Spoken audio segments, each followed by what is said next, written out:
Hello, are you ready for the next story of the Jesse Tree? Well, be prepared, because we have a story of mystery, deception, and murder! Well, are you ready? Don't tell you I didn't warn you. So let's get started. So, the next story of the Jesse Tree is the story of Abraham and Isaac. Now, this takes place about 15 years after the last story you just heard. And Abraham's name is Abraham, and he has a wife, Sarah, and he has one son named Isaac. Now, Isaac is about 11 years old at this time.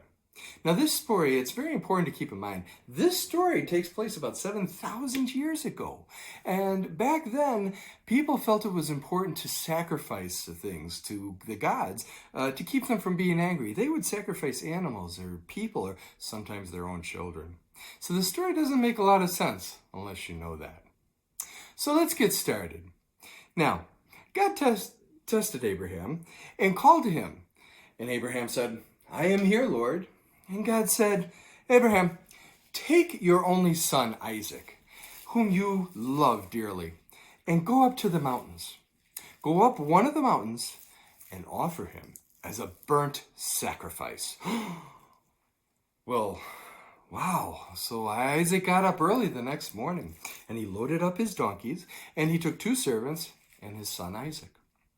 Now, they traveled for 3 days, and when they got close to the mountains, Abraham told the servants, "Stay here with the donkey. Isaac and I will go up to the mountain and worship God and come back." So he made Isaac carry the wood. So they went up the mountain, and then Isaac tells Abraham, "Father, we have the wood and we have a fire, but where's the lamb?" He said this because Abraham usually offers a lamb to God as a sacrifice. And Abraham said to Isaac, "God will see to it, my son."